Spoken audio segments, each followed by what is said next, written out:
تو پھر دوسروں کی کیا حیثیت ہو سکتی ہے جو فرشتوں کے درجے کو کبھی نہیں پہنچ سکتے. تو یہی بتانے کے لیے یہ آیات بتائی گئی. تو اس میں کہا گیا کہ جب ان کے دلوں سے گھبراہٹ دور ہو جاتی ہے تو وہ آپس میں ایک دوسرے سے کہتے ہیں تمہارے رب نے کیا فرمایا؟ کہتے ہیں اللہ نے بالکل برحق فرمایا اور اللہ تعالیٰ تو بہت اونچا ہے اور بہت بڑا ہے. اس میں اللہ کے دو نام ہیں، العلی اوپر والا. اللہ تعالیٰ اپنی ذات کے اعتبار سے بھی اوپر ہے، اللہ تعالیٰ اپنی قوت و قدرت اور قہر کے اعتبار سے بھی اوپر ہے،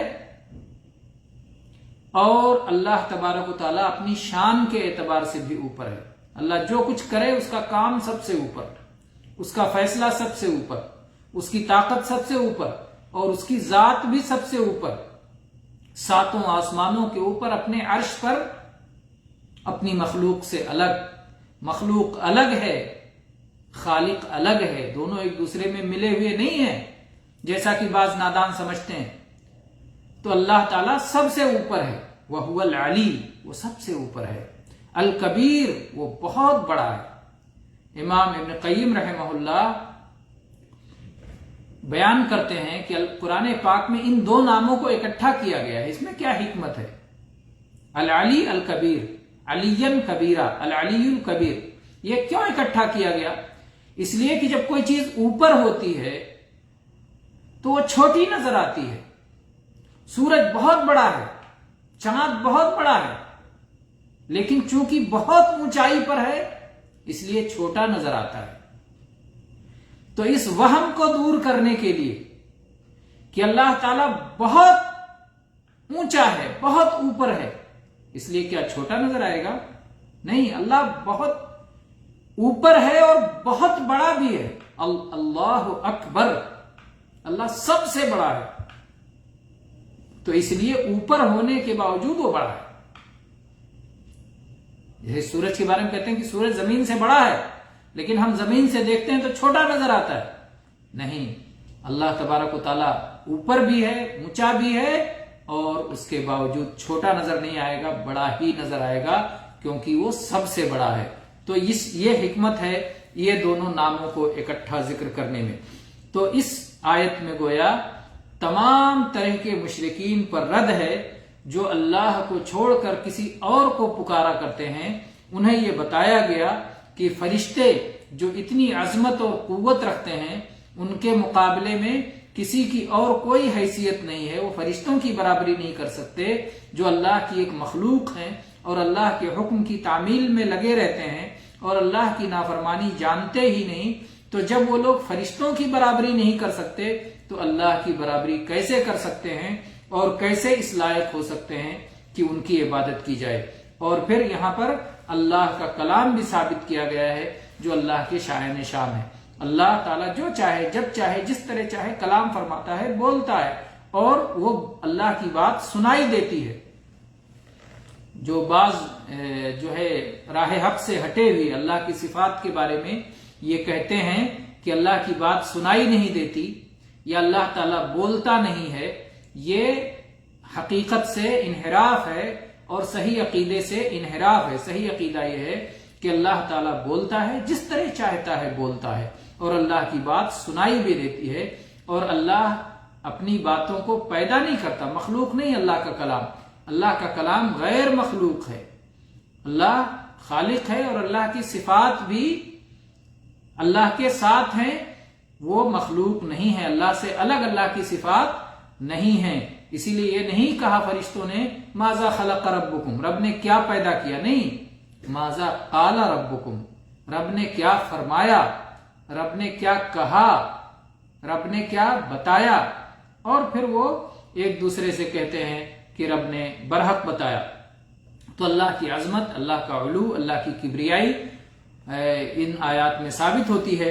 اور اسی طرح سے جو حدیث پڑھی گئی اس آیت کی تفسیر میں، اس میں بھی اللہ تبارک و تعالیٰ کی عظمت ثابت ہوتی ہے، اور تمام ان لوگوں کی جن کی عبادت کی جاتی ہے اللہ کے سوا، چاہے وہ فرشتے ہوں، چاہے وہ انبیاء و صالحین ہوں، کسی کی بھی جن کی عبادت کی جاتی ہے اس سب پہ رد ہے. اور یہ کہ اللہ تعالیٰ ہی عبادت کا مستحق ہے اور اللہ تعالیٰ سب سے اوپر ہے، ساتوں آسمانوں کے اوپر اپنے عرش پر ہے، اور اللہ تبارک و تعالیٰ جس طرح سے چاہتا ہے کلام فرماتا ہے اور اللہ کا کلام سنائی دیتا ہے۔ قرآن پاک اللہ کا کلام ہے اور برحق ہے، اور اسی طرح سے جادوگر اور ساحر اور کاہن جو کچھ باتیں کرتے ہیں وہ سب باطل ہیں۔ ایک آدھ بات جو ان کی سچی ہو جاتی ہے تو آسمان کی خبریں چرائی ہوئی شیطانوں کے ذریعے سے وہ سچی بات نکل جاتی ہے۔ اس لیے اگر ایک آدھ بات سچی ہو جائے تو ان کا کوئی اعتبار نہیں ہے، زیادہ تر باتیں ان کی جھوٹی ہی ہوتی ہیں۔ اس لیے ان پر کوئی بھی شخص جو مستقبل کے جاننے کا دعویٰ کرے کہ اگلے سال اس طرح ہوگا اور مہنگائی ہوگی اور سستائی ہوگی اور یہ موسم رہے گا، جو خرافات اپنی طرف سے بلا کسی ذریعے کے بتاتے ہیں کہانت کے طور پر کہ تم بڑے ہو کے ایسے ہوگے اور تمہاری اتنی شادیاں ہوں گی اور تمہارے اتنے بچے ہوں گے، ساری خرافات کرتے ہیں، تو یہ سب باطل اور جھوٹے ہیں اور کسی کا کوئی اعتبار نہیں ہے۔ اس لیے اہل توحید کو یہ بات سمجھنا چاہیے۔ ھذا والحمد للہ رب العالمین، صلی اللہ علی نبینا وسلم۔